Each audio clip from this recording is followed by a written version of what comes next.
በስም አብ ወወልድ ወመንፈስ ቅዱስ አሃዱ አምላክ አሜን። ሰላም ለእናንተ ይሁን ውድ ቤተሰቦቻችን እንደምን አላችሁ? የልዑል እግዚአብሔር ሰላም በያላችሁበት ይድረሳችሁ አሜን። እመጓ ምዕራፍ 4 ክፍል 3። በማግስቱ ረፋዱ ላይ ምቾት እንደ ጋቢ እንደሚያጎናጽፈው የኢትዮጵያ አየር መንገድ ድሪም ላይነር አውሮፕላን ከዋሽንግተን ወደ አዲስ አበባ ለመብረር ቢዝነስ ክላስ ውስጥ በመስኮት በኩል ባለመቀመጫ ለረጅም ጉዞ ራሴን አደላድዬ ቁጭ አልኩኝ። ከጎኔ ዕድሜያቸው በግምት 70 ዓመት የሚሆናቸው ሽማግሌ ፈረንጅ ተቀምጠዋል። ረዘም ያለ ቁመና ሲኖራቸው ፀጉራቸው ሙሉ በሙሉ ሀጫ በረዶ ይመስላል። በስርዓት የተቀረጸው ፂማቸው ግርማ ሞገስ አላብሷቸዋል።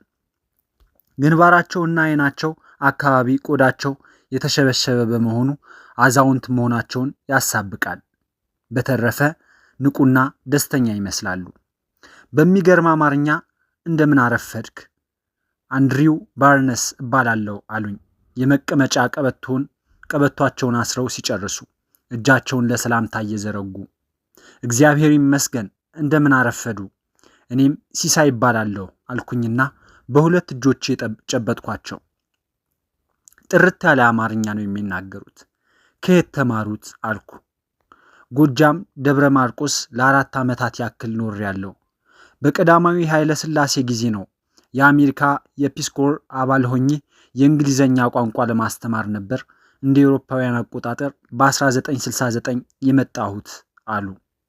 የበረራ አስተናጋጆች በበረራ ላይ መወሰድ ስለሚገባቸው ጥንቃቄዎች የሚሰጡትን በድምፅና በምስል የተቀናበረ የተለመደ መግለጫ በጸጥታ በማዳመጥ ቆየን። አውሮፕላኑ አየር ላይ አቅጣጫውንና ከፍታውን አስተካክሎ የመቀመጫ ቀበቶ እሰሩ የሚለውን ምልክት ሲጠፋ ፊቴን ወደ ሚስተር አንድሪው ዘወር አድርጌ ራሴን ለወሬ ዝግጁ አደረግኩኝ። ጨዋታውን ለማስቀጠል በሚያመላክት አይናቸውን አተኩሬ እያየሁ የኢትዮጵያ ቆይታው እንዴት ነበር ታዲያ? በሕይወቴ ልዩ ነበር ወይም ልዩ ቦታ የምሰጠው ነገር ቢኖር ኢትዮጵያ ውስጥ ያሳለፍኩት ጊዜ ነው። እርሳቸውም አቀማመጣቸውን እያስተካከሉ ጨዋታቸውን ቀጠሉ። ወደ ኢትዮጵያ ከመጓዛችን በፊት በአሜሪካ የውጭ ጉዳይ መስሪያ ቤት አስተባባሪነት ኢትዮጵያን ቀደም ብለው በጎበኙ የአሜሪካ ባፕቲስት ሚስዮኖች አባላት ገለጻ ተደርጎልን ነበር ብለው ፈገግ አሉ። የሚገርመው ኢትዮጵያ ስንደርስ ያጋጠመኝ ሁኔታ ከገለጻው በመነሳት አእምሮዬ ስየው የነበረው በጣም የተራራቀና የተቃረነ ነበር አሉ ራሳቸውን እየነቀነቁ። እንዴት አልኳቸው በጉጉት። በሚስዮናውያኑ የተሰጠን ገለጻ ፈጽሞ ኢትዮጵያን የሚወክልና የሚገልጽ አልነበረም። ምስኪንና በጣም የተጎሳቆለ ሕዝብ፣ የተቆራመተና ምንም ጸጋና ውበት የሚባል ነገር የሌለባት ተስፋ ቢስ ሀገር እንደሆነች አድርገው ነበር የሳሉብን። እና እርሶና ጓደኞቹ ኢትዮጵያን በወቅቱ እንዴት አገኟቸዋት? በእርግጥ በወቅቱ የከፋ ድህነት ነበር። ይሁን እንጂ ደግ፣ በራሳቸውና በታሪካቸው የሚኮሩ ሕዝቦች መኖሪያ፣ ውብና ማራኪ መልክዓ ምድር ያላት፣ ሊለማ የሚችል እምቅ የተፈጥሮ ሀብት የታደለች ሀገር ሆና ነበር ያገኘኋት። በተለይ ከ1 ሳምንት የአዲስ አበባ ቆይታ በኋላ ወደ ደብረ ማርቆስ ሄጄ መኖር ስጀምርና ከህዝቡ ጋር እየተዋወቅኩ ሲሄድ ህይወትን አንድ ብዬ ጀመርኩ መስሎኝ ነበር። ሁሉም ሰው ማስተር እንድሪያስ እያለ ነበር የሚጠራኝ አሉና አይናቸውን ከፊት ለፊት ካለው መቀመጫ ተክለው ብዙ ቆዩ። በተለይ 2 የማረሳቸው ገጠመኞች አሉኝ አሉና ለማዳመጥ መጓጓቴን ተመልክተው ትረካቸውን ቀጠሉ። አማርኛቸው መቼም ግሩም ነው። ቃናው የጎጃም አማርኛ እንደወረደ ነው። ደብረ ማርቆስ 3 ወር አካባቢ እንደቆየን እኔና አንድ ሌላ አሜሪካዊ የፒስ ኮር አባል ወደ አዲስ አበባ ለመሄድ በጭነት መኪና ጋቢና ውስጥ ተሳፍረን ጉዞ ጀመር። ደጀን ከመድረሳችን በፊት መንገዱ በድንጋይ ተዘግቶ አገኘን። ረዳቱ በፍጥነት ወርዶ ድንጋዩን በማንሳት ላይ እያለ 2 የጦር መሳሪያ የታጠቁ ሰዎች ደረሱ። ሁሉንም ሰላም ካሉ በኋላ ሁለታችንን ከመኪና እንድንወርድ ጠየቁን። እንደወረድ ሹፌሩን መንገዱን እንዲቀጥል አዘዙትና እኛን በእጅ ምልክት እንድንከተላቸው አሳይተው ወደ መንደር ጉዟቸውን ቀጠሉ። በወቅቱ የተሰማንን የድንጋጤ መጠን አሁን ልገልጸው አልችልም። በቃ ወደ ሞት የሚወስዱን ሽፍቶች መሆናቸውን አምነን ነበርና አሉና ዝም አሉ። እንዴ ከዚያስ ምን ሆናችሁ? ማን አያስለቀቃችሁ? ጥያቄዎቹን አሽጎደጎድኩባቸው። ፈገግ አሉና ከሰፈር ስንደርስ ሰፊ ድግስ ተደግሶ ስጋ፣ ጠጅ፣ ጠላ ቀርቦ ተጋባዡ በደስታ ላይ ሆኖ ደረስን። እኛን ሲያዩ ሽማግሌዎቹ ከመቀመጫቸው ተነስተው ካስቀመጡን በኋላ በልግስና ይጋብሱን ጀመር። እኔና ጓደኛዬ ደንግጠን ስለነበር ግብዣው የበለጠ ግራ አጋባን። ወደ ሰው ስንመለከት ግን ሁሉም በፈገግታና በአድናቆት ነው የሚመለከተን። እናም አስጊ ነገር እንደሌለ ቀስ እያልንም ቢሆን ተረዳን። ትንሽ ቆይተን ተረጋጋንና ምግብ በልተን ጠጅ መጠጣት ጀመርን። የሚገርምህ ጥሬ ስጋ ለመጀመሪያ ጊዜ የበላሁት ያን ጊዜ ነው አሉና ሳቁ። ከዚያስ 1-2 ሰዓት እንደቆየን ያመጡን ሰዎች እንደገና እየመሩ ወደ መንገዱ ወስደውን መኪና መጠበቅ ያዝን። ከ1 ሰዓት ቆይታ በኋላ መኪና መጣ። አንደኛው የያዘውን ጠመንጃ ወደ ላይ አቃንቶ ሲያሳየው ሹፌሩ መኪናውን አቆመ። በዚህ ሁኔታ አሳፍረውን ተመለሱ እልሃለሁ። የሚገርም ነው። ለምንድን ነው እንዲህ ያደረጉት? እየተገረምኩ ጠየቅኳቸው። ይገርምሃል፣ ዓላማቸው እንግዶችን በተለይም እኛን መጋበዝ ነበር። በዚያን ጊዜ በጎጃም እንግዳ መጋበዝ የትልቅነት ምልክት ተደርጎ ይቆጠር ነበር አሉ። በሀገራችን በተለይም በከተማውና በምሁሩ አካባቢ ከፍተኛ የማህበራዊና ባህላዊ አስተሳሰብ ለውጥ የመጣ ቢሆንም እንግዳን የማክበር ባህል በገጠሩ አካባቢ አሁንም እንዳለ የኔ ገጠመኞች በአእምሮዬ እየተነባበሩ ይመሰክሩልኝ ጀመር። አንድ ሌላ የሚያስቀውን ገጠመኝን ደግሞ ልንገርህ አሉ እንደገና ፈገግ ብለው። በኢትዮጵያ የአሜሪካ ኤምባሲ ቆንጽላ ውስጥ ግብዣ አዘጋጅቶ ሁላችንም የፒስኮር አባላትን ጠራ። ያን ጊዜ አማርኛ መናገር የጀመርኩ ቢሆንም ቃላት ይምታቱብኝ ነበር።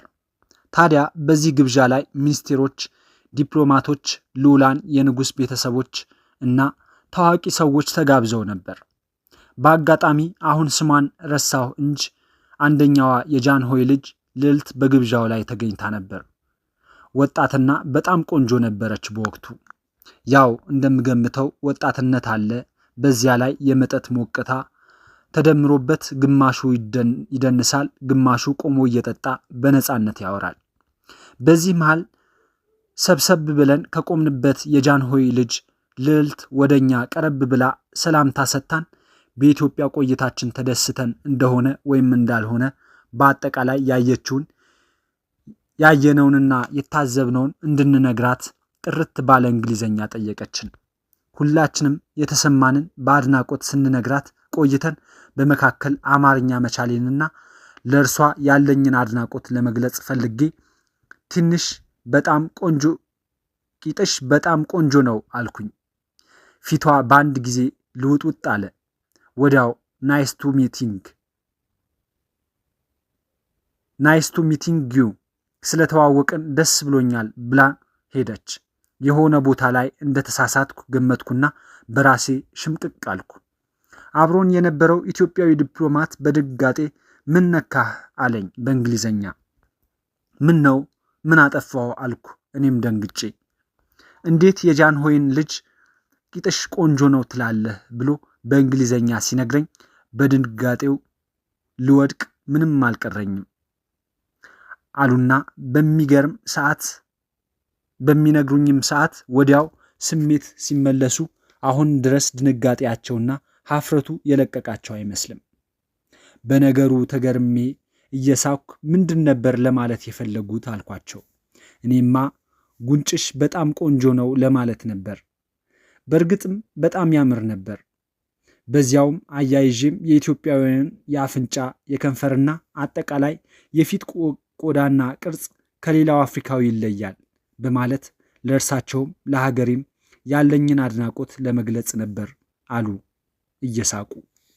የተለመደውን የፈረንጆችን ከአዎንታዊ ጎን በመጀመር ሌሎች ስለ እነርሱ ያላቸውን ገጽታ አዎንታዊ አድርጎ የማዘጋጀት ችሎታ በልቤ እያደነኩና በአጋጣሚ አለመሳካቱን አስቤ እየሳኩ ከዚያስ አልኳቸው። ከዚያማ በኋላ ረጅም ሳቅ እየሳቁ በአንድ ጊዜ ወሬው ተዳረሰና መሳለቂያ ሆንኩ እልሃለሁ አሉና በትዝታ እንደገና ተመሰጡ። አብረን ስንስቅ የቆየን እስከማይመስል ድረስም በቅጽበት በየፊናችን በዝምታ ውስጥ ተዋጥን። ፈጠን ብዬ ከዝምታ ተመለስኩና ጨዋታችን እንዲቀጥል መፈለጌን በሚያሳይ ሁኔታ አሁን ለምን ተግባር ነው ወደ ኢትዮጵያ የሚሄዱት አልኳቸው። እንደነገርኩህ ኢትዮጵያን ሁል ጊዜ በመልካም ትዝታ ሳስባት ቆይቻለሁ። አሁን እድሜ እየገፋ ስለሆነ ረጅም የውጭ ሀገር ጉዞ ከማቆሜ በፊት ለመጨረሻ ጊዜ ለማየት ነው። ወዳጆችም ስላሉኝ እነርሱን እጠይቃለሁ። በዚያውም በሀገሪቱ ያለውን ለውጥ ያለው ብቻ ኢትዮጵያን መጎብኘቴ የሆነ ሰላም እንደሚሰጠኝ እረፍት እንደሚያጎናጽፈኝ አምናለሁ አሉ ከረጅም ዓመታት በኋላ ወደ ቤተሰብ በናፍቆት የሚመለስ ሰው በመምሰል። ጉብኝቶ የተሳካና አስደሳች እንዲሆን ከልብ እመኛለሁ አልኩና አክብሮቴን ደስተኛ መሆኔን ገለጽኩላቸው። አመሰግናለሁ አሉና ዝም አሉ። ትንሽ ቆየት ካሉ በኋላ ግን የእርሱንስ ለምን አልሰማም በሚል ስሜት አንተስ ወደ አሜሪካ ለምን መጣህ ነው ወይስ እዚሁ አሜሪካ ነዋሪ ነህ አሉኝ። ነዋሪ እንኳን አይደለሁም፣ ኢትዮጵያ ውስጥ ነው የምኖረው። ለአጭር ጊዜ ለስራ መጥቼ ነው አልኳቸው። ምን አይነት ስራ? ቢዝነስ ነው ወይስ የዲፕሎማሲ ስራ ነው አሉኝ። አትደብቀኝ እንጂ በሚመስል ተማጽኖ። እኔም በጨዋታችን ደስተኛ ከመሆኔ በላይ ለኢትዮጵያ ያላቸውን ፍላጎትና ክብር አስቤ ዋናውን ጉዳይ ላጫውታቸው ፈለግኩና የመጣሁበት ሰበብ ቢዝነስ ነው አልኩና ከዘረዘርኩላቸው በኋላ ዋናው ዓላማዬ ግን ዋሽንግተን ዲሲ ሃዋርድ ዩኒቨርሲቲ ካሉ ምሁር ጋር በመገናኘት አንድ የእንቆቅልሽ መፍቻ ቁልፍ ለማግኘት ነበር በማለት የማዳመጥ ፍላጎታቸውን ለማወቅ ሞከርኩ። የምን እንቆቅልሽ ሲሉ እርሳቸውን በከፍተኛ ጉጉት ከመቅጽበት መለሱ። አይ ታሪኩ ረጅም ነው አልኩና ራሴን እንደማከክ አደረግኩ። እንደ ብዙዎቹ ፈረንጆች በጉዞ ላይ በዝምታና በንባብ ከማሳለፍ ይልቅ እንደኛ በጨዋታ ማሳለፍ የሚፈልጉ መሆናቸውን ለማረጋገጥ ስል ተረጋጋሁ። አትላንቲክ ውቅያኖስን አቋርጠን በአውሮፓ ሰማይ ላይ አልፈን የሜዲትራኒያንን ባህር ተሻግረን አሰልቺውን የሊቢያን የሱዳንን በረሃ ቁልቁል እያየን በመጓዝ አዲስ አበባ ለመድረስ ከ15 ሰዓታት በላይ አየር ላይ እንቆያለን። ስለዚህ የምናወራው